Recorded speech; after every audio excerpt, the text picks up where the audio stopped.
Bismillahirrahmanirrahim. Assalamualaikum warahmatullahi wabarakatuh.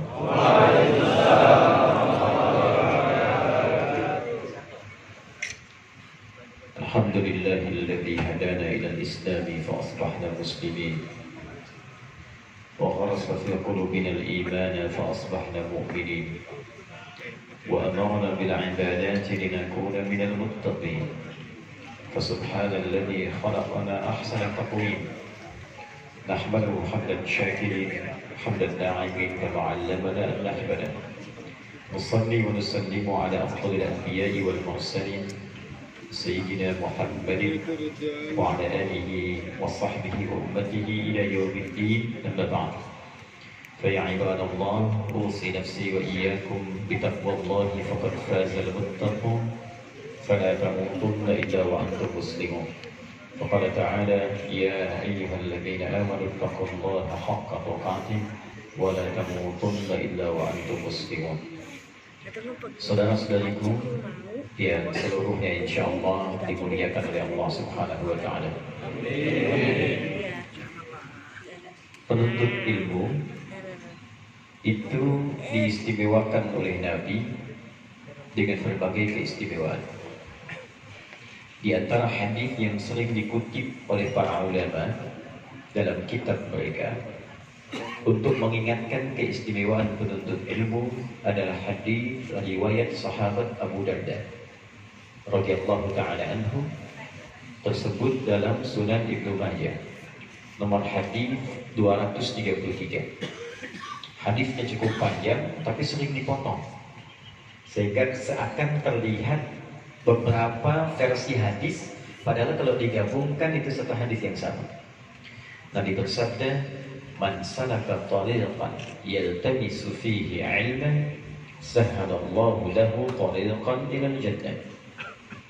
Man siapapun ismun mausul yadullu 'ala fardiyatil jam'ah. Huruf sambung konjungsi tapi menunjuk kadang pada subjek atau objek tunggal tapi bentuknya umum.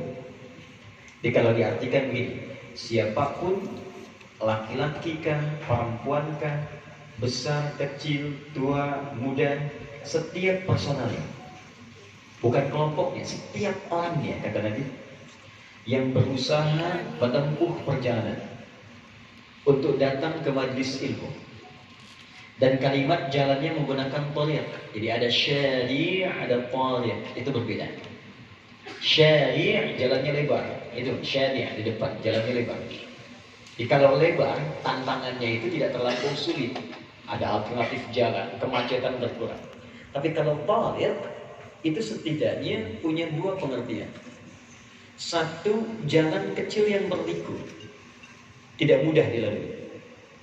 Yang kedua, itu bisa berarti jalannya lebar, cuma padat.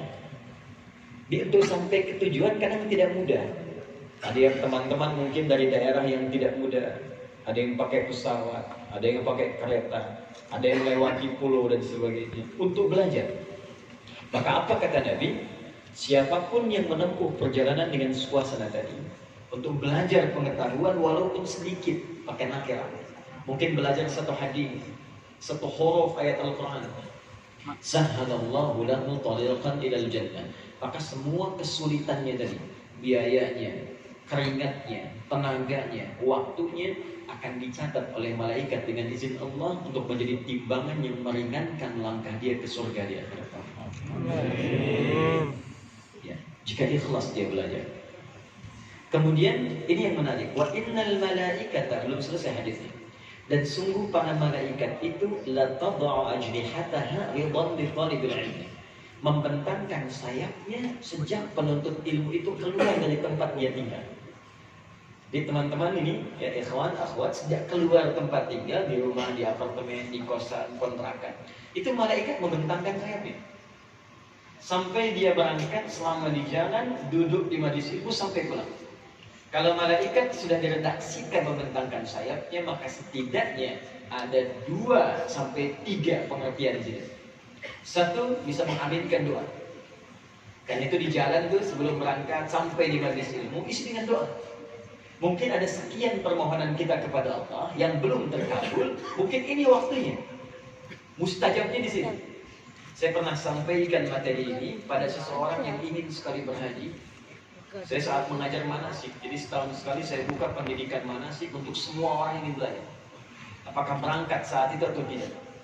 Saat yang lain memvideokan, ada yang melihat, ini yang satu dia menyimak dengan baik, kemudian dia berdoa dalam hatinya, dia minta. Saat kami berlangsung, ya Allah, saya ingin haji, tapi saya tak punya kemampuan untuk berangkat saat ini. Tapi saya seakan merasa di depan Ka'bah, ya Allah, nangis dia.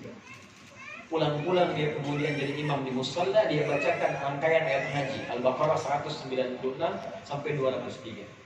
Tiba-tiba terdengarlah dari seseorang makmum di belakang. Bapak imam di sini, ya. Musalla di sini. Bapak tadi baca ayat-ayat haji ya, Pak? Iya. Sudah haji belum? Belum. Tak, tahun ini haji ya. Saya ongkosin pakai nama please. Ijabah. Ya, boleh jadi ada yang kelihatan belum ada jodohnya ya Allah. Pekerjaan yang ini dimudahkan kita. Ya. Yang kedua itu istighfar. Jadi begitu Anda istighfar, malaikat mengatakan amin ya Allah, ampuni dosanya. Makanya orang-orang yang rajin ke majlis ilmu itu direkomendasikan oleh para ulama di antara hal yang bisa menurunkan maghfirah Allah ke majlis ilmu. Pernah dengar orang yang pernah membunuh 100 orang? Mabuk dia. Wah, itu mabuknya udah khatam, jangan saingan. Ya. Mabuk khatam. Maaf, berkelahi khatam. Bunuh orang 99. Konsultasi dikasih tahu ini sulit tobatnya. Oke, nanti kalau ada imam, maaf ini ada ustaz, jangan terlampau keras. Ya. Kalau memang ada orang ingin berubah, berikan jalan untuk berubah. Ketika kemudian tidak ada jalan, kata orang ini sulit tobat, bunuh sekalian. Genap 100. Konsultasi pada seorang syekh, Allah selalu membuka jalan untuk kembali. Tidak ada manusia yang sempurna. Maka diberikan jalan orang ini yang paling bagus.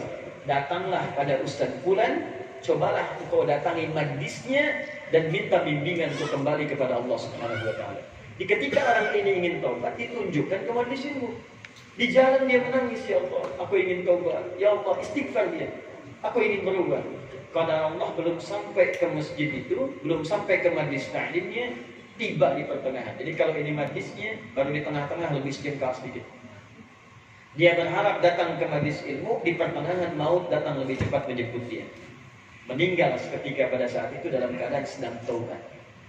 Maka apa yang terjadi? Turun perintah Allah seketika mengantarkan, diterima taubatnya, kemudian diperintahkan untuk memasukkannya dalam golongan hamba Allah yang soleh dengan surganya. Di sini yang dimaksudkan Quran surah keempat An-Nisa ayat yang ke-100 itu. Paling kiri sebelah bawah di mushaf. Perhatikan kalimat Qurannya. Ketika Allah menyebutkan golongan-golongan orang-orang yang hijrah.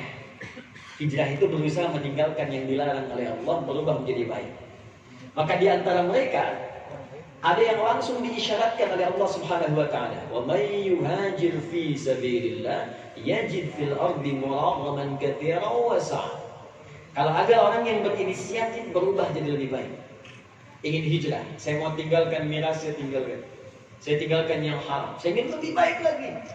Kalau dia kemudian taubat dan masih hidup ada kesempatan beraktivitas, kata Allah, saya akan berikan kepadanya satu ketenangan.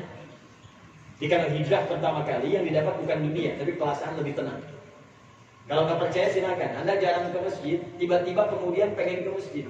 Sekali Anda terbiasa jadi ahli masjid, ketenangan akan hadir dalam jiwa. Anda jarang baca Quran, tiba-tiba pengen baca Quran. Sekali Anda baca Quran, ketenangan hadir dalam jiwa. Kalau tak percaya silakan. Anda masuk masjid saja, tenangnya sudah beda dengan yang di luar masjid. Apalagi dekat AC. Saking tenangnya. Ya, itulah hidayah. Tapi kalau kemudian tiba-tiba, ini yang dimaksud ayatnya. Wa may yakhruj min baitihi muhajiran ila Allah, thumma yudrikul maut faqad waqa'a ajruhu 'ala Allah. Ini ayat mengisahkan salah satunya pengalaman orang tadi di masa lalu. Kalau ada orang pengen hijrah, ingin berubah, tiba-tiba dalam berubahnya itu taubatnya belum sempat dia sempurna mengerjakan amalan, baru taubat, maut datang lebih cepat dari apa yang dia bayangkan.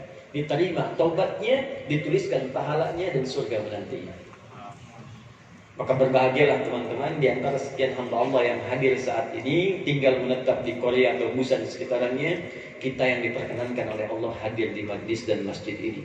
Mudah-mudahan ini jadi asbab hidayah untuk kita semua dan termasuk dalam hamba-hamba yang dianggap soleh oleh Allah Subhanahu wa taala.